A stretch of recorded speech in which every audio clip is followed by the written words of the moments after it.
So in the previous video, we are discussing about national water policies, and we also discussed various agencies and commissions through which the policies, the framework of the policy will be satisfied, or the promises in the national policy will be delivered.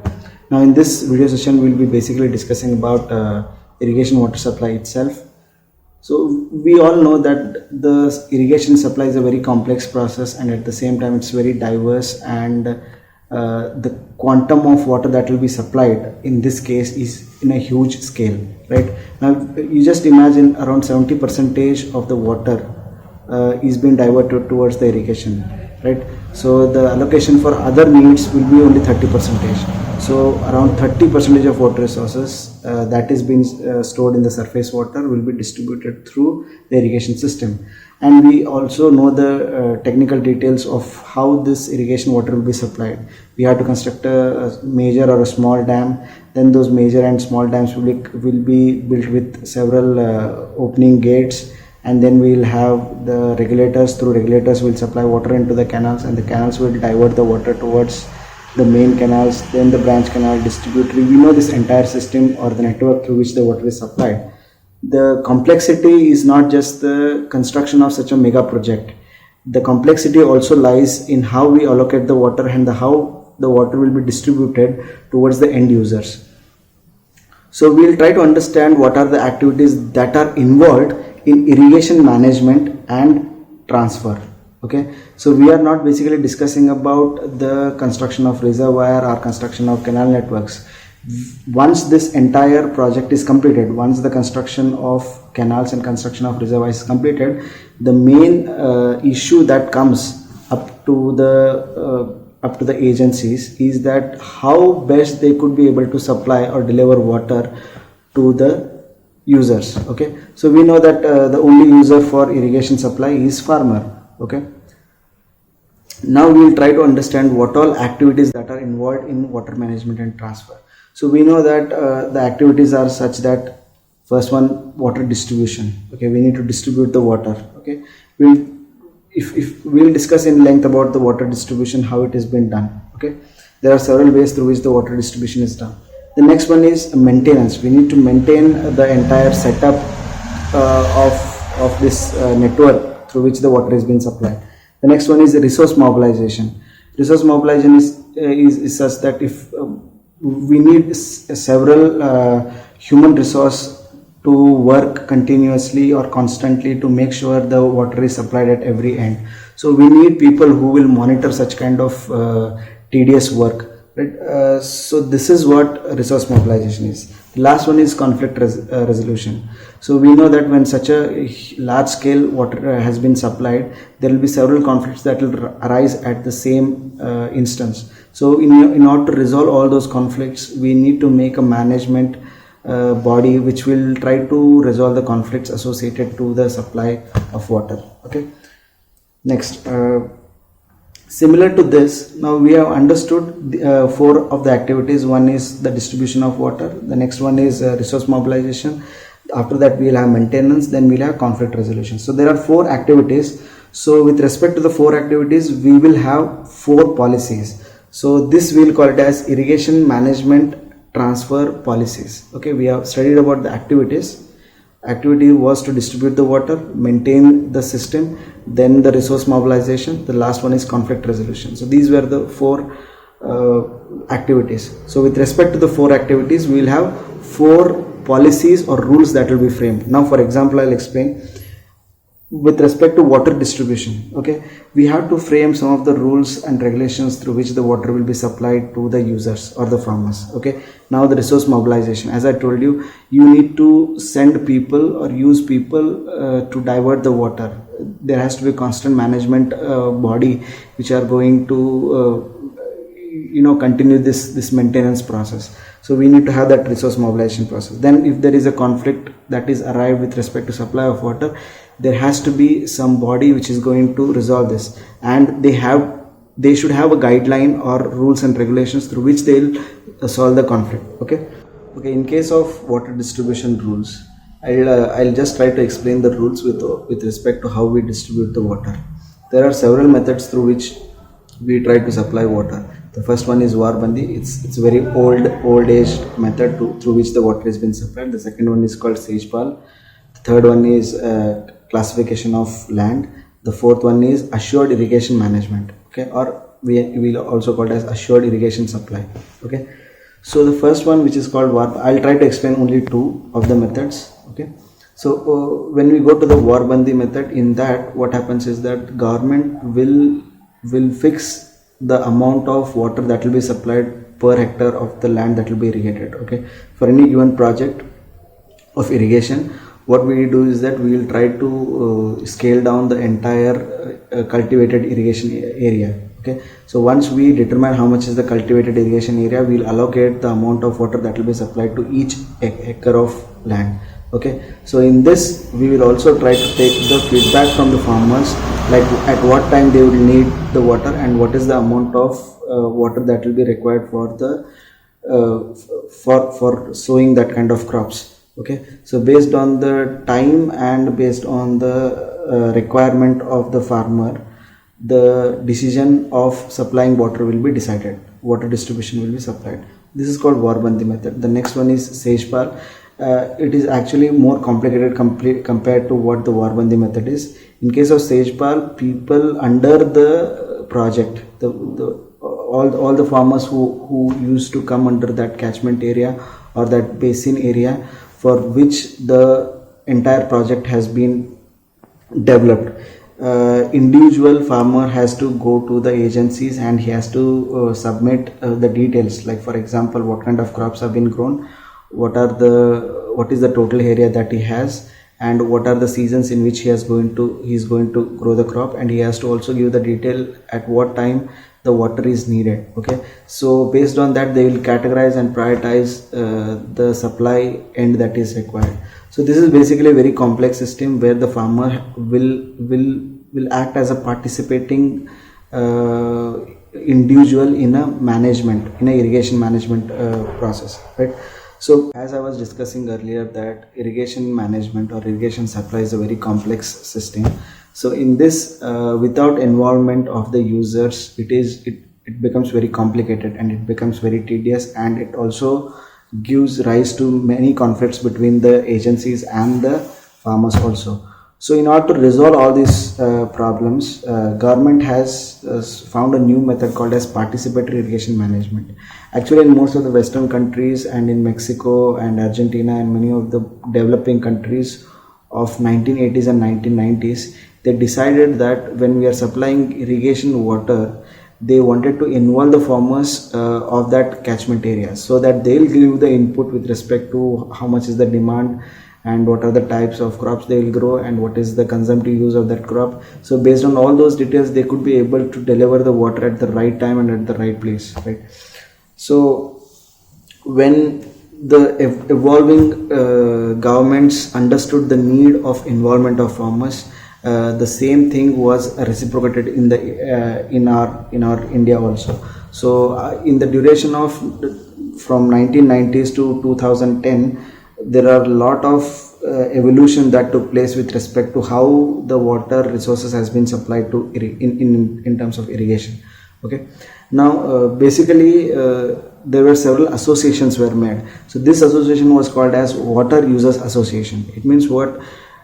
For any given irrigation project there are n number of users. Okay, so there used to be a association that will be created called as Water Users Association. So they are going to help the agencies or the state government or central government in order to create a feasible manner in which the water that will be supplied to the irrigation. Okay, so this is what WUA is called as, okay, which is Water Users Association. So basically the function of Water Users Association is to help the agencies or the commissions or the state government to implement the way in which the water will be distributed. Like for example, they can consider any of the method through which the water will be supplied. It may be Warbandi method, it may be Sejpal method, or land classification methods. Okay, then they'll also help in preparing a plan, maintaining the civil engineering structures. They'll also help in extension, improvement and modernization of all those structures.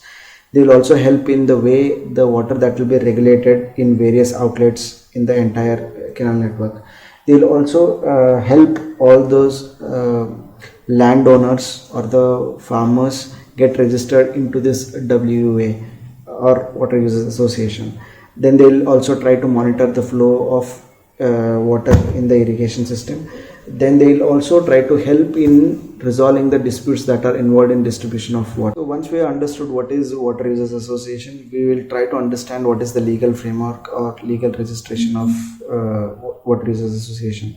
Okay, here basically in order to make sure this Water Users Association helpful to the agency, several rules, regulations, policies were made up. Okay, so based on the different states, different policies and irrigation acts were created. Okay, I'll just try to read out all those set of policies that were created by various state governments. Okay, the first one, the Andhra Pradesh Farmers Management of Irrigation System Act 97, Madhya Pradesh सिंचाई प्रबंधन में कृषकों के भागीदारी अधिनियम 1999, Tamil Nadu farmers management of irrigation system act 2000, Kerala irrigation and water conservation act 2003, Odisha Pani Panchayat act 2002, Maharashtra management of irrigation system by farmers act 2005, Chhattisgarh सिंचाई प्रबंधन में कृषकों की भागीदारी अधिनियम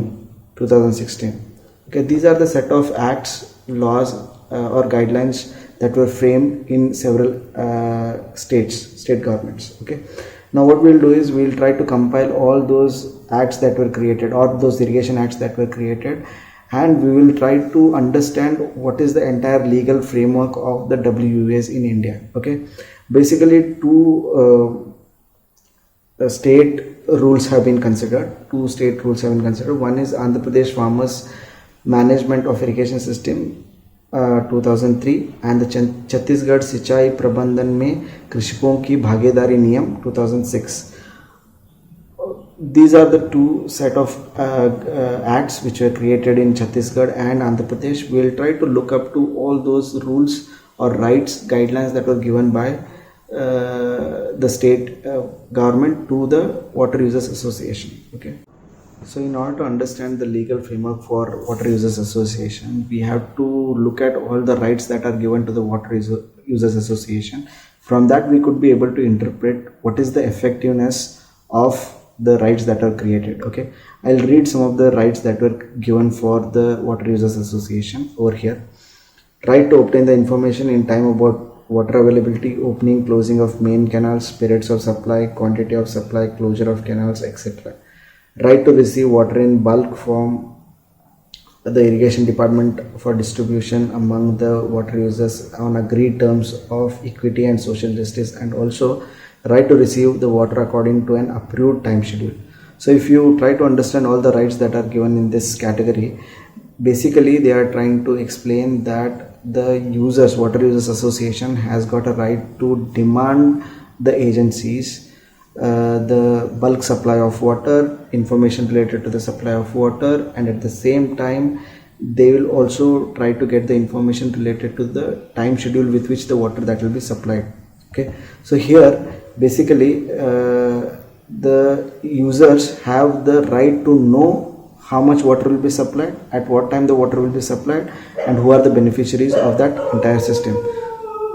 So this is what the overall view of all these rights that are given. Okay, next, this we call it as second generation laws. If you try to read out the second generation of laws, we will try to interpret what is the uses or benefits of these set of laws that are given to you. Okay, first one is the right to allocate water to non-members on agreed terms and condition, right to levy separate fees for maintenance of the system, right to levy any other fee or service charges to meet the management costs and any other expenses, right to obtain the latest information about the new crop varieties and their pattern, package of practices, weed control, etc. for agriculture exchange services, and purchases inputs such as seeds, fertilizers, pesticides, or for the users of its member, right to have full freedom to grow any crop other than those expressly prohibited by the law and adjust crop areas within the total water allocated without causing injury to the neighboring lands.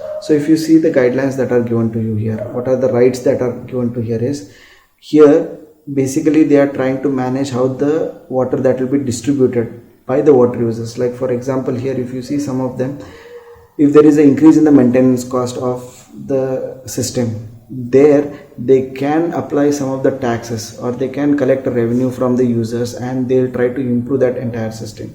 So here the water users association has also a right to apply some amount of tax collection, or they'll get the amount in order to maintain the entire system. At the same time, they'll also collect the information. What are those information they are collecting? Like for example, what is the type of crop which is grown there, what is the system of irrigation that is being used, and at the same time they'll collect the information related to the fertilizer, pesticides, in order to understand how much is the supply of water that is required for individual. If at all they utilize the water optimally, they could be also negotiate with the users such that the water can also be supplied to the people who are not within the water users association. So this is what these set of rules are explaining. Earlier set of rules that I described in the previous slide, there all those rules were discussing with respect to the right between the water users and the agency. So in this case, all the rights are within the water users association itself. Okay, next. So now here we'll understand what are these third set of rights. I'll just try to read out all those rights. Some of the rights I'll read out, and then I'll explain what is the importance of these rights which are given to you. So right to participate in planning, designing of micro irrigation system, right to suggest the improvements, modification, the layout of field channels, field drains to supply water to the farmers in the command area, right to plan, promote use of groundwater, right to carry out other agro-based activities for economic upliftment of the members, right to utilize the canal bunds, right to engage into any activity of common interest of members in command area related to irrigation, right to receive funds and support for various development programs of central and state government, okay, and other development organizations. So in this set of rights, you would be able to participate yourself into the management works of the water users association. So basically, like for example, if you have any innovative idea to supply the water, you could even get yourself accommodated into the water users association, and you could try to create a space in which you will try to help the water users association to optimize the utilization of water. At the same time, they'll also you can also give the like change the way in which the water has been supplied. Like for example, if you want to change the direction of field channels, if you want to improvise the layout of the field channels so that more number of users will come into that spectrum or within that ambit, so you can all suggest in this set of rules. Okay, so first set of rules were basically with respect to the water users association and the agency or the commission which is giving you this power. The next is the next set of rules were basically within the users and the association body. The third one is between the users and their participative nature within the water users association. So the last one is important in case of individual water users. What are his rights within and outside the water users association? So I'll read some of the rights which are given in this category.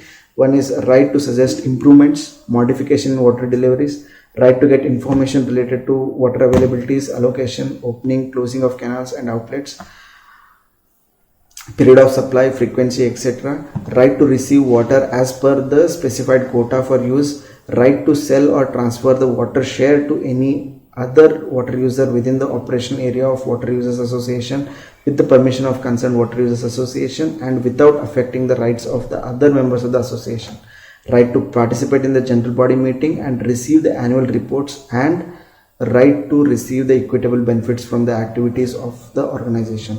So if you read all the set of rights which are given here, these are of different kind of rights. Here all these rights are related to the individual. Like for example, I myself who is involved in the water users association, what are my rights as an individual?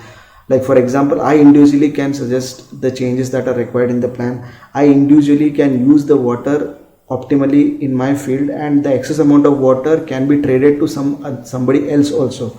So these are some of the rights. These set of rights are basically helping the individual to define himself in how the water is being used and how the relationship exists between himself and the Water Users Association. So this is what the entire legal framework or legal registration of WUS. There are 4 set of rules that are defined here. The first set of rules explains you the relationship between the Water Users Association in the whole and the agency, because there the Water Users Association has the right to ask the agency the quantity of water supplied, what is the time of water supplied, and how many users will be there in that supply. Okay. Next set of rules were basically within the Water Users Association to the Water Users Association itself. Okay. The third set of rules was basically to involve the water users in the planning process and in the execution and implementation of the distribution of irrigation water.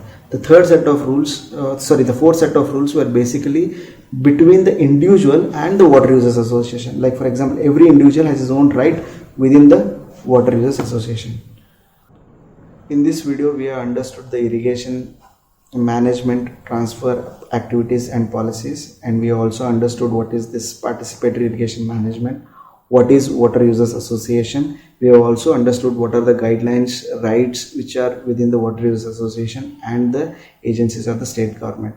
So, and we have also understood what is the role of Water Users Association in any irrigation supply of water. Thank you.